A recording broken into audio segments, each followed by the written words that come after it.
원인 없는 결과는 없는 것입니다. 우리가 지금 이 세상에서 살면서 보는 결과가 어떠합니까? 저주요, 가난이요, 질병이요, 파멸과 죽음 가득합니다. 그런 결과가 우리 눈에 보입니다. 그러면 그 결과에 대한 원인도 분명히 있을 것입니다. 무엇이 원인이 되어서 오늘날 이처럼 저주와 가난과 질병과 파멸과 죽음이 가득한가? 그 원인이 무엇이냐? 그 원인이 바로 오늘 예수님께서 말씀해 주신 악인 것입니다. 악. 이 악이 바로 모든 파멸과 저주와 가난과 질병과 죽음과 지옥을 가져다 주는 원인이 되는 것입니다. 여러분, 우리가 좋지 않은 결과를 없애려면은 원인을 제거해야 되는 것입니다. 그 밑줄을 없애려고 하는데 그 밑줄만 없애서는 안 됩니다. 그 밑줄을 만들어내는 그 밑을 잡아야 되는 것입니다. 그래야 그 밑줄이 없어지지요. 그 밑줄만 없애고 그 밑을 놔두면은 계속해서 그 밑가 그 밑줄을 치지 않습니까? 그와 마찬가지로 우리가 결과만 보고 이 결과만 없애야 되겠다. 원인을 없애지 않고 그러면 계속해서 안 좋은 결과들이 나타나게 되는 것입니다. 여러분, 우리가 오늘 예수님이 가르쳐 주신 대로 모든 파멸적인 결과의 원인이 되는 악을 없애지 않고 우리가 그 결과로 다가온 저주를 없애려고 그러고 가난을 없애려고 그러고 질병을 없애려고 그러고 파멸과 죽음을 없애려고 아무리 한다 하더라도 여러분, 그러한 좋지 않은 결과들이 없어질 수가 없는 것입니다. 예수님께서는 우리에게 기도를 가르쳐 주셨는데 아주 핵심적으로 근본적으로 기도하라고 가르쳐 주신 것입니다. 그래서 우리 보고 가르쳐 주실 때 하신 말씀이 너희들은 이방인이 구하는 것처럼 하나님께 구하지 마라. 이방인들은 무엇을 구하느냐? 이방인들은 원인은 보지 못하고 그저 결과만 좋게 해 주십시오. 그래서 먹을 것 주시고 마실 것 주시고 입을 것 주시고 그저 잘되게 해 주십시오. 그렇게 중언 부언 이런 말 저런 말 이것저것 복잡하게 기도하는 것입니다. 그러나 예수님께서는 너희들은 결과에 대해서만 기도하지 말아라. 그리고 그 대신에 안 좋은 결과를 만들어내는 원인이 되는 악부터 없애라. 그것이 급선문이라. 그렇게 예수님께서는 확실하게 근본적으로 기도에 대해서 가르쳐 주신 것입니다. 그래서 악에서 벗어나기만 하면 모든 것은 결과적으로 다 형통하게 되기 때문에 악을 없애는 것이 제일 중요하다. 악에서 벗어나야 된다. 그래서 오늘 본문에 마태복음 6장 13절 우리를 시험에 들게 하지 마시옵고 다만 악에서 구하시옵소서, 그렇게 기도하라고 우리에게 가르쳐 주신 것입니다. 그런데 여러분, 예수님께서 가르쳐 주신 이 기도를 가만히 보니까 악에서 구하시옵소서 이게 아니라 다만 악에서 구하시옵소서. 그래서 다만이라고 하는 단어가 붙는 것입니다. 그래서 우리가 무엇을 깨닫습니까? 그렇다, 이 악이 모든 안 좋은 것들의 원인이기 때문에, 모든 파멸과 저주와 가난과 질병과 죽음과 지옥의 원인이기 때문에 이 악을 없애버리고 악에서 벗어난다면 우리는 만사형통하게 되는 것이구나. 영혼이 잘되고 범사에 형통하며 강건하고 생명을 풍성히 얻을 수 있는 것이구나. 그래서 다른 것이 필요 없다. 다만 악에서 구해 주시옵소서. 여러분, 특히 오늘날은 코로나로 인해서 사람들이 저주받은 삶을 살고 있습니다. 21세기 대병천지에 우리가 상상하지도 못한 저주가 우리 삶에 다가왔습니다. 사람과 사람과의 만남이 자유롭지 못합니다. 항상 의심을 하고 사람을 만나야 되는 것입니다. 마스크를 끼고 사람을 만나도 혹시 이 사람이 코로나에 감염되어 있지 않을까 불안한 마음을 떨쳐버릴 수가 없습니다. 어리를 놓고 마음 놓고 갈 수도 없습니다. 휴가가 되어도 어디를 가야지 코로나로부터 안전한 지대인가? 없습니다. 안전지대가. 식당에 들러도 체온을 재고 연락처 등을 기재해야 되는 것입니다. 내가 어제 식당에 밥 먹으러 가는데 체온 재고 연락처 적으라 하더라고요. 그래서 내가 밖에 나와가지고 나 안 들어갈 테니까 싸주세요, 음식물을. 그래서 안 적고 그냥 싸가 나왔어요. 여러분, 하나님께 드리는 예배도 체온을 재고 이름을 적고 연락처를 기재하고 소독약을 바르고 그렇게 해서 우리가 예배를 그동안 근근히 드렸는데 이제는 그것도 안 되는 상황이 되어버리고 말았었습니다. 그래서 아예 교회에서 모여 예배드리지 못하고 이제는 온라인으로만 드려야 되는, 여러분 정말 이것이 저주가 아니고 무엇이겠습니까? 경제활동이 위축되니 가난하게 될 수밖에 없습니다. 참 우리가 상상하지도 못했던 저주와 질병과 가난과 파멸과 죽음이 성큼하고 우리 눈앞에 결과로 다가왔습니다. 이럴 때 여러분 우리가 어떻게 되는 것입니까? 오늘 예수님께서 우리에게 가르쳐 주신 말씀대로 원인이 되는 악을 제거해야 되겠구나. 악에서 우리가 벗어나야 되겠구나. 여러분, 오 주여 우리를 다만 악에서 건져 주시옵소서 기도하고 악에서 우리가 건져냄을 받음으로 말미암아 이제 이 파멸적인 결과들이 다 전화유복이 되어서 영혼이 잘되고 범사에 잘되며 강건하고 생명을 때 풍성히 얻는 그런 결과들이 임하게 되시기를 주의 이름으로 축원합니다. 그렇다면 악에서 벗어나게 해달라고, 다만 악에서 건져 달라고 기도하라고 예수님께서 가르쳐 주시는데 악이란 무엇이겠습니까? 여러분, 악이라고 하는 것을 우리가 성경적으로 진리로 알아보고자 하는 것입니다. 그래서 악에서 벗어나기를 원하는 것입니다. 첫째로 모든 악의 원조는 마귀라고 하는 사실을 우리가 알아야 됩니다. 악이 어디서 나왔느냐? 마귀한테서 나왔습니다. 그래서 악의 원조는 마귀다. 마귀는 타협할 것이 아니라 대적해야 된다. 악은 타협해서 되는 게 아닙니다. 적당히 타협해서 악을 물리칠 수가 없습니다. 악은 대적해서 물리쳐야 되는 것입니다. 왜냐하면 악의 원조는 마귀이기 때문에 마귀와는 타협할 수 없고 마귀는 예수 이름으로 대적해서 물리치는 수밖에 없는 것입니다. 야고보서 4장 7절에 보니 그런즉 너희는 하나님께 복종할지어다. 마귀를 대적하라. 그리하면 너희를 피하라고 말씀한 것입니다. 그래서 모든 악의 원조는 마귀구나. 마귀는 우리가 타협하지 않고 대적해야 되니 믿는 자에게 이런 표적이 따르니 너희가 내 이름으로 귀신을 쫓아내라. 마귀를 대적해서 쫓아내라. 그래서 우리는 항상 악한 마귀를 나사렛 예수 이름으로 묶어서 내쫓아야 되는 것입니다. 둘째로 악이라고 하는 것은 또 무엇이냐? 악이라고 하는 것은 하나님이 없다 하고 하나님을 대적하는 모든 무신론 인본주의 사상이 바로 악인 것입니다.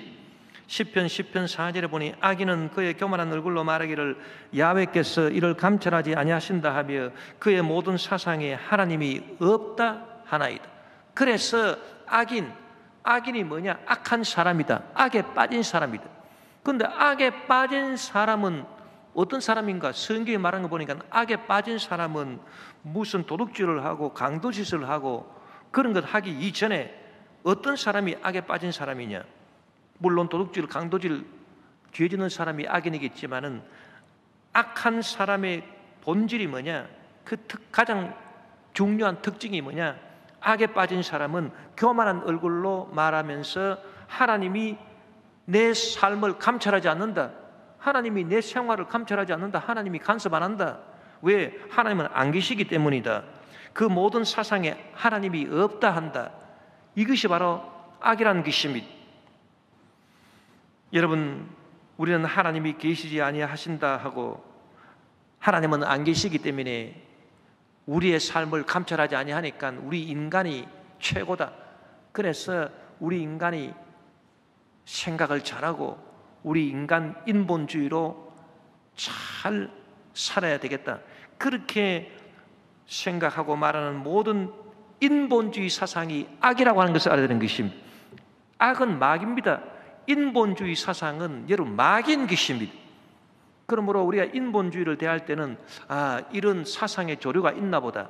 그 정도로 그쳐서는 안 되는 것입니다. 이거는 마귀이기 때문에 나사렛 예수 이름으로 말하니 이 인본주의 마귀야. 예수 이름으로 묶어먹고 떠나 갈지어다. 무신론, 이것은 그냥 하나의 이론이 아닙니다. 이것은 악이요 마귀인 것입니다. 그렇기 때문에 나사렛 예수 이름으로 말하니 이 무신론 마귀야. 나사렛 예수 이름으로 말하니 내 생각에서 사람들의 생각에서 묶어먹고 떠나가라. 또 인본주의가 무신론이 기초가 되어 있는 공산주의, 악한 사회주의 이런 것들이 다 뭡니까? 악인 것입니다. 마귀들인 것입니다. 공산주의는 여러분 공산주의 사상이 있는가 보다 그렇게만 생각해서는 안 됩니다. 공산주의 사상은 곧 마귀요 악인 것입니다. 그래서 우리가 대적해서 물리쳐야 되는 것입니다.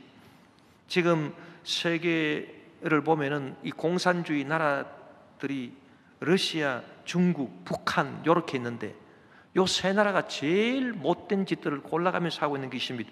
최근에 뉴스를 보니까 러시아에는 푸틴의 가장 강력한 정적이 되는 나발니라고 하는 사람인데 이 사람이 비행기 안에서 무슨 차를 한 잔 마셨다는데 갑자기 의식불명이 돼가 병원에 실려갔습니다. 많은 사람들이 이 푸틴이 이 독극물로 이 사람을 테러한 것이 아닌가 그렇게 의심하고 있는 것입니다. 그래서 프랑스와 독일에서 이 나발니를 우리 쪽으로 보내라, 우리가 치료해 주겠다 그렇게 하는데 러시아 병원에서 보내주지를 않습니다. 사람의 생명이 지금 가면 위협하다 그러면서 계속 붙잡아 두고 있는. 그러다가 어저께인가 겨우 보냈는데 하도 보내라고 독일과 프랑스에서 요구를 하니까 러시아가 보냈는데 사람들은 어떻게 의심하냐 하면은 이제 독극물이 몸에서 다 빠져나오고 검사해도 독극물이 안 나올 때 됐으니까 이제 완전 죽게 된 사람 보냈다 그렇게 하고 있는 것입니다. 얼마나 사악한지 모릅니다. 여러분 푸틴 체제에 반대하다가 독극물 테러 받은 사람이 이 사람 한 사람이 아닙니다. 수많은 정적들이 길거리에서 독극물 테러 당하고 뭐 가다가 뭐 어디에서 흔적도 없이 테러를 당하고 이런 일이 비일비재하게 일어났었습니다. 여러분 중국은 어떻습니까? 시진핑 저 악한 독재 체제를 보니까 교회당에 들어와 가지고 예수님 초상화를 떼라 그러고 자기 초상화를 붙여놓고 그렇게 하고 우한에 코로나 바이러스가 생겨서 수많은 사람들이 죽고 이번에 홍수로 수많은 사람들이 그렇게 고통을 당하고 하나님의 심판을 받고 있어도 고칠 생각하지 아니하고 계속해서 자기들이 중국몽을 이 공산주의 악한 사상을 전 세계적으로 이루어 보겠다고 악한 중국몽을 꾸고 있는 것입니다. 여러분 우리 정부는 반드시 이 중국과 친할 필요가 없는 것입니다.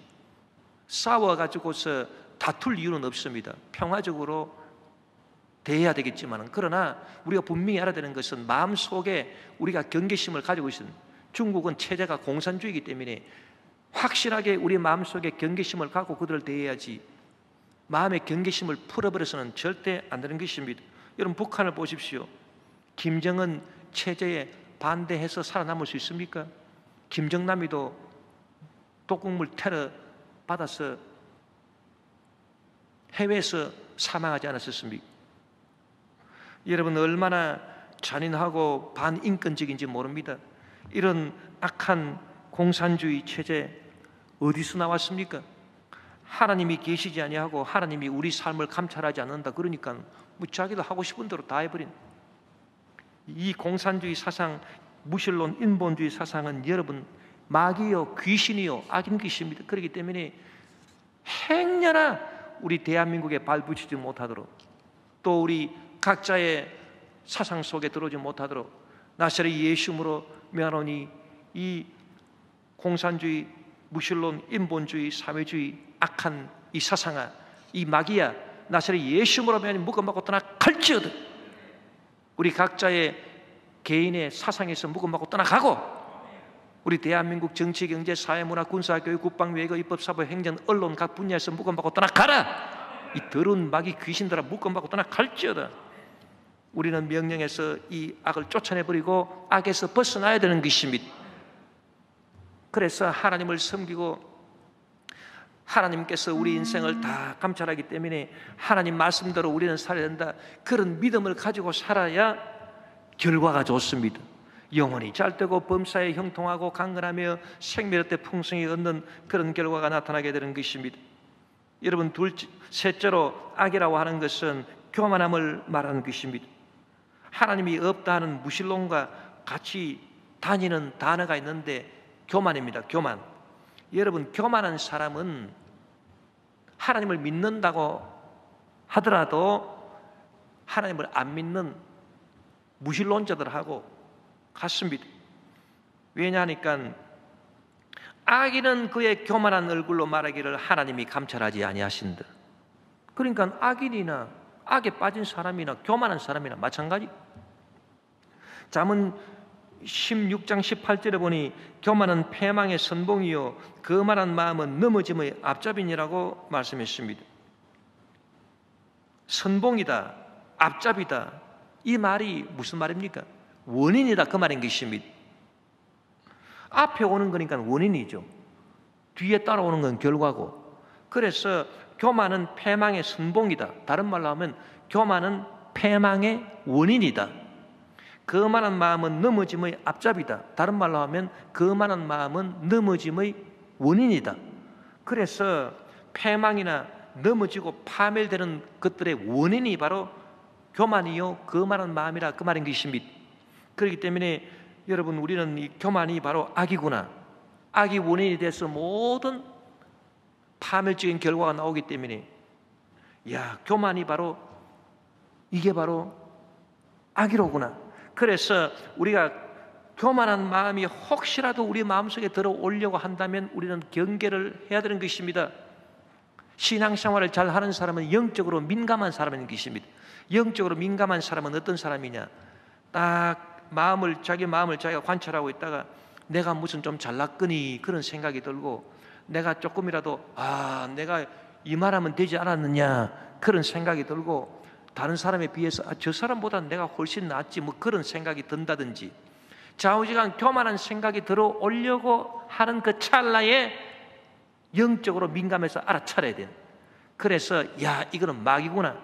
이 교만은 들어와 가지고서 나를 패망으로 끌고 가고 넘어지게 하는 것이로다. 그러니 이 교만은 절대 안 된다. 나시리 예수로 모르면 이 교만의 마귀야, 교만의 악아, 예수 모르면 내 마음에서 묶음받고 떠나 갈지어다. 물리쳐야 되는 것입니다. 교만하기 때문에 결과로 저주가 다가오고 가난이 다가오고 질병이 다가오고 문제가 다가오고 죽음이 다가오고 지옥이 다가오게 되는 것입니다. 여러분, 우리가 교만을 경계할 때는 꼭 마귀를 경계하듯이 경계해야 돼요. 뭐 교만이 내 마음의 한 흐름이겠거니 방치해서는 안 됩니다. 교만이 딱 들어오려 그러면 이거는 마귀야, 이건 악이야. 그래서 즉각 예수 이름으로 물리쳐야 되는 것입니다. 마귀는 교만함으로 하나님을 대적하다가 음부에 떨어지게 되었습니다. 이사야 14장 11, 15절에 보니 너 아침의 아들 계명성이여 어찌 그리 하늘에서 떨어졌으며 너 열국을 엎은 자여 어찌 그리 땅에 찍혔는고. 내가 내 마음에 이르기를 내가 하늘에 올라 하나님의 무별 위에 내 자리를 높이리라. 내가 북극 지폐의 산 위에 앉으리라. 가장 높은 구름에 올라가 지극히 높은 이와 같아지리라 하는도다. 그러나 이제 내가 소올 곧 구덩이 맨 밑에 떨어짐을 당하리로다. 여러분, 마귀가 교만함으로 마귀가 되십니다. 다른 거로 마귀가 된 게 아닙니다. 우리는 교만을 떨쳐버리고 겸손한 마음으로 주님을 찾고 주님을 섬겨야 되는 것입니다. 어거스틴은 말하기를 성도의 덕목이 뭐냐? 첫째도 겸손이, 둘째는 뭡니까? 둘째도 겸손이요. 셋째는 뭡니까? 셋째도 겸손이다. 그렇게 말한 것입니다. 그런데 여러분, 우리가 교만의 반대가 되는 이 겸손에 대해서 본질을 잘 모르고 있습니다. 겸손하라 그러니까 그럼 겸손한 게 뭡니까? 사람들 만나면 공손히 안녕하십니까 인사하고, 태도를 공손하게 하고, 말을 점잖하게 하고 이게 겸손이냐? 여러분, 그게 겸손이 아닙니다. 어떤 사람은 태도는 굉장히 겸손한 척 하는데 속은 알고 보니까 굉장히 교만한 사람이 있습니다. 여러분, 성경이 가르쳐주는 겸손의 진리를 알게 되시기 바랍니다. 성경이 가르쳐주는 겸손의 본질을 알게 되시기를 바랍니다. 그러면 성경이 가르쳐주는 겸손의 본질은 뭡니까? 굉장히 중요합니다. 여러분, 예수님은 우리에게 겸손의 모범을 보여주신 분이신 것입니다. 그러면 예수님이 보여주신 그 모범을 통해서 우리는 성경이 말하는 겸손의 본질을 깨달아 알 수 있는 것입니다. 겸손이란 이런 것이구나. 그것을 우리가 깨달아 알 수 있습니다. 그러면 예수님이 보여주신 그 모범이 뭡니까? 여러분, 예수님이 보여주는 모범이라고 하는 것은 당신의 죄가 아닌 것, 남이 지은 죄를 내가 담당하겠습니다. 그게 바로 겸손이라 그 말인 것입니다. 여러분, 남이 지은 죄가 곧 내가 지은 죄다, 이거는 아닙니다. 남이 지은 죄는 남이 지은 죄지 그게 내 죄가 될 수 없어요. 만약에 남이 지은 죄가 내 죄라 그러면은 그 내가 얼마나 억울합니까? 그거는 겸손이 아닙니다. 예수님이 온 인류가 지은 죄가 바로 내가 지은 죄다, 그렇게 말씀하신 적은 없습니다. 그래서 십자가 지신 것은 아닙니다. 그러나 여러분, 겸손이라고 하는 것은 무엇이냐 하면 온 인류가 지은 죄, 남이 지은 죄를 내가 담당하겠다, 내가 그 책임을 지고 내가 그 고난의 대가를 내가 치르겠다, 이게 바로 성경이 말하는 겸손이요, 예수님이 실천하신 겸손인 것입니다. 그래서 이사야 53장 11절에 보니 그가 자기 영혼에 수고한 것을 보고 만족하게 이길 것이라. 나의 의로운 종이 자기 지식으로 많은 사람을 의롭게 하며 또 그들의 죄악을 친히 담당하리로다. 그래서 하나님의 어린 양 예수 그리스도, 하나님의 의로운 종 예수 그리스도가 자기 지식으로 많은 사람을 의롭게 하고 또 모든 인류의 죄악을 친히 담당하겠다. 왜? 겸손하시기 때문에. 그래서 예수님은 하나님의 어린 양이라, 어린 양은 겸손한 어린 양이라. 왜 겸손한 어린 양이 됐냐? 모든 인류의 죄를 대신 감당하기 때문에, 대신 담당하기 때문에 겸손하게 되었다, 그 말인 것입니다. 겸손한 어린 양이 됐다는 것입니다. 여러분, 우리가 악이라고 하는 것을 잘 알아야 되는데, 교만의 악에서 우리가 벗어나기 위해서는 우리가 겸손해야 돼요. 그래서 우리 예수 믿는 사람들이 이 겸손을 실천해야 됩니다. 오늘날 세상 사람들이 왜 악한 자 안에 처했다고 성경은 말합니까? 요한일서 5장 19절에 보니 또 아는 것은 우리는 하나님께 속하고 온 세상은 악한 자 안에 처했다. 왜 악한 자 안에 처했습니까? 남이 지은 죄를 자기가 절대 담당 안 하려고 그럽니다. 겸손은 아무리 찾아봐도 없습니다. 세상 사람들 여러분 본질적으로 겸손하지 않습니다. 왜? 남이 지은 죄를 네가 담당해라 그러면 내가 왜 그걸 담당합니까? 택도 없는 소리 하지 마세요. 그럽니다. 오히려 자기가 지은 죄를 남한테 덮어 씌우는 것입니다. 그러니 여러분, 세상에 겸손을 찾아볼 수 있습니까? 그러니까 온 세상은 악한 자 안에 처한 것이라고 성경에 말하는 것입니다. 여러분, 우리 성도들도 마찬가지인 것입니다. 성도들도 남이 잘못한 것을 내가 대신 책임을 지는 일이 생겼다. 그러면 얼마나 분해하고 억울해하고. 여러분, 참된 겸손이 아닙니다. 우리는 예수 그리스도의 겸손의 모범을 배워서 남이 잘못한 것도 내가 그 책임을 담당할 수가 있구나, 이게 겸손이구나, 이게 예수님이 행하신 겸손이다, 이렇게 생각하고 우리가 괴롭지만은 그 짐을 질 수 있는 그런 성도가 되어야 되는 것입니다. 여러분, 교회도 마찬가지인 것입니다. 교회도 지금 시국이 어지럽고 힘들고, 그래서 지금 대한민국 사회에서 코로나가 터져가지고서 지금 난리 북새통입니다. 그럴 때 교회가 예수님의 겸손의 모범을 배워서 실천해야 되는 것입니다.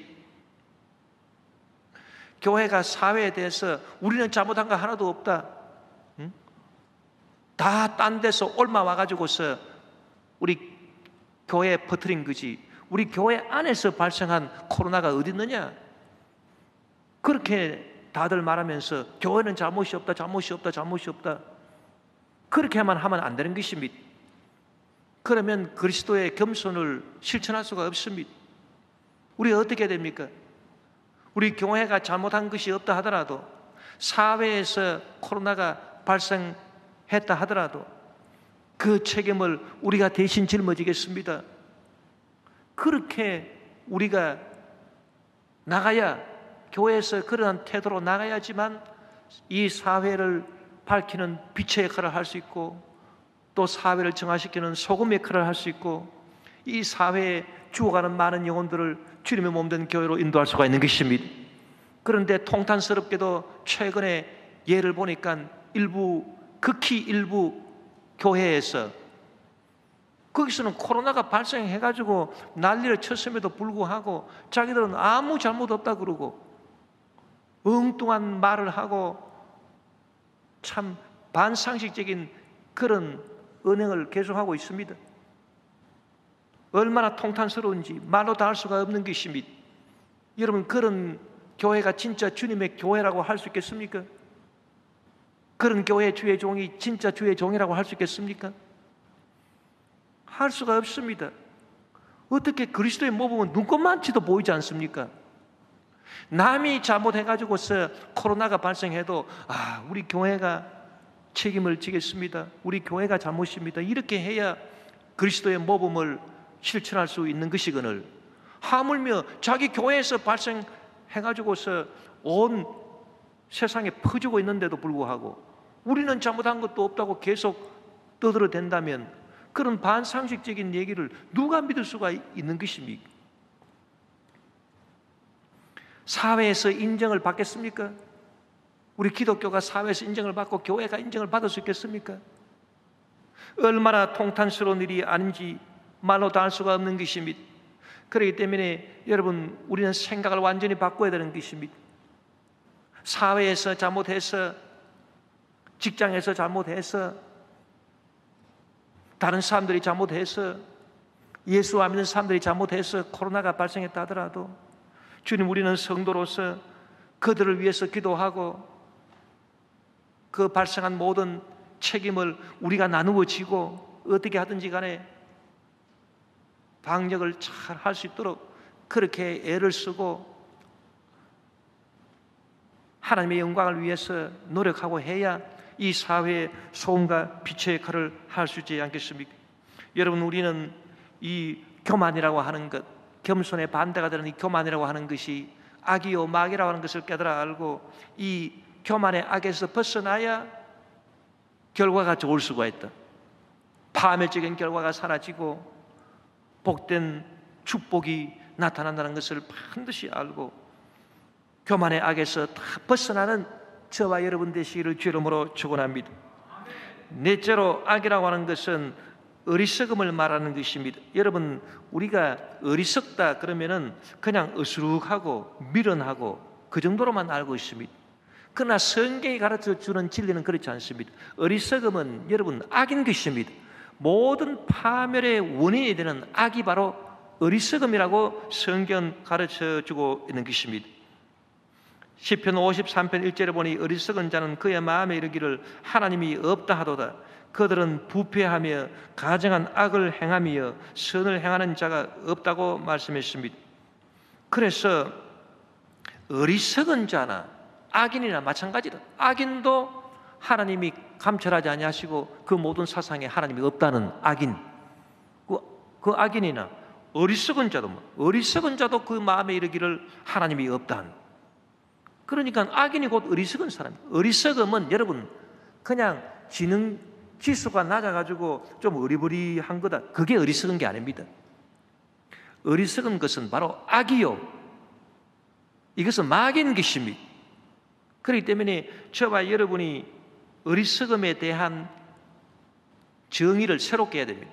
세상 사람들은 어리석다 그러면 저 사람은 지능지수가 낮아가지고 이성적 사고가 제대로 되지 못해가지고 어수룩한 좀 약간 바보 같은 사람이로구나, 그렇게 생각할 수 있는 것입니다. 그런데 여러분, 그게 어리석은 게 아닙니다. 성경이 말하는 어리석음은 지능이 낮거나 이성적 사고가 제대로 되지 않거나 하는 것이 아닙니다.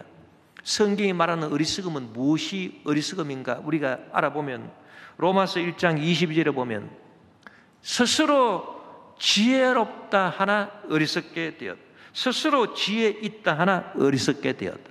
그래서 우리가 딱 알 수가 있어요. 이야, 참 세상이 말하는 어리석음하고 성경이 말하는 어리석음이 이렇게 차이가 있다고요. 세상이 말하는 어리석음이라고 하는 것은 저 사람은 지능지수가 낮아, IQ가 안 좋아, 머리가 똑똑하지 못해, 저 어리석은 사람이야, 그렇게 말합니다. 그런데 성경은 그런 사람 보고 어리석다고 하지 않습니다. 비록 지능지수가 낮고 이성적 사고가 제대로 작동이 안 된다 하더라도 아이고 하나님 나는 미련해요, 둔해요, 난 놓고 기억자도 잘 몰라요. 그러니까 저한테 지혜를 주세요. 그런 사람은 절대 어리석은 사람이 아닌 것입니다. 제가 신앙생활을 하면서 이렇게 보니까 배운 것이 별로 없고 머리도 별로 안 좋고 그렇다 하더라도 항상 주님 앞에 나와서 기도하면서 아이고 하나님 저는 아무것도 몰라요. 저는 배운 것도 없어요. 저는 난 놓고 기억자도 잘 모릅니다. 아이고 하나님 저는 이렇게 어리석으니 미련하니 저한테 좀 지혜 주세요. 이렇게 기도하는 분 치고 현명치 않은 분을 못 봤습니다. 내가. 근데 누가 어리석으냐? 성경이 말하는 어리석음은 스스로 지혜 있다 하나 어리석게 돼. 그래서 스스로 나는 지혜가 있다. 우리는 지혜가 있다. 스스로 지혜 있다. 그 스스로 지혜 있으니까 남의 말 안 듣죠. 남의 말 무시하죠. 스스로 힘이 있고 지혜가 있는데 남의 말을 왜 듣겠습니까?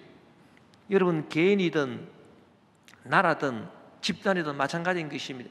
최근에 보니까 정부 여당이 국회에서 법을 갖다가 마음대로 다 통과시켜버리고 말았습니다. 물론 나름대로 뭐 사정이 있을 줄은 모르겠습니다만 그러나 혹시 그들 마음속에 우리가 스스로 지혜했다. 우리가 표를 많이 받아가지고 이제는 거대 여당이 되었다. 그래가지고 뭐 심사도 제대로 안 하고 그냥 뚝딱뚝딱 해가지고서 전세 부동산법을 통과시켜 버렸던 그러니 결과가 뭡니까? 스스로 지혜 있다 하나 어리석은 그 지지율이 팍 떨어져 버렸어요. 그 지지율 떨어지는 일을 왜 합니까? 어리석음에서 나와버린 것입니다. 여러분 사람은 폐 일어나고 스스로 지혜롭다. 나는 우리 스스로 모든 걸 할 수 있다. 이렇게 되면 반드시 결과가 안 좋습니다. 왜 지지율 떨어지는 일을 왜 합니까? 그러니까 이제는 약간 정신을 차렸는지 모든 법을 그래도 같이 논의해 보겠다. 그게 나오는 진작부터 그렇게 했어야죠. 여러분 하나님은 스스로 지혜롭다 하는 모든 자를 무시하는 것입니다. 욥기 37장 24절에 보니 그러므로 사람들은 그를 경외하고 그는 스스로 지혜롭다 하는 모든 자를 무시하느니라고. 스스로 지혜 있다라고 하는 모든 자를 무시하는, 여당이든 야당이든 마찬가지다. 누가 나중에 다수당이 된다 하더라도 힘이 있다고 해가지고 스스로 지혜롭다, 우리는 스스로 뭐 다 할 수 있다, 이렇게 나간다면은 하나님이 그들을 무시해버립니다. 그래서 어리석음에 빠져가지고 어리석음 악에 빠져서 파멸적인 결과가 다가오는 것입니다. 여러분 나 스스로 지혜롭다라고 하는 생각이 여러분 마음속에 들어오려고 한다면 정말 정신 차려야 됩니다. 큰일 납니다. 까딱자만 하다가는 완전 파멸이 생기는 것입니다. 그렇기 때문에 나사렛 예수를 이름으로 명하니 내 스스로 지혜롭다고 생각하게 하는 이 귀신아, 나사렛 예수 이름으로 명하니 묵음받고 떠나갈지어다. 아주 두려워하면서 우리는 그 악을 쫓아내버려야 되는 것입니다. 성경에 보니까 또 우리가 어리석음을 물리치고 지혜를 얻어야 되는데, 지혜는 마음의 어떤 한 속성이 아닙니다. 지혜라고 하는 것은, 성경이 가르쳐주는 지혜는 우리 마음의 어떤 한 속성이 아니라 예수님이 지혜라고 가르쳐주고 계신 것입니다. 그래서 예수님을 사모한다는 것은 다름이 아니라, 다른 말로 하면 지혜를 사모하는 것이다.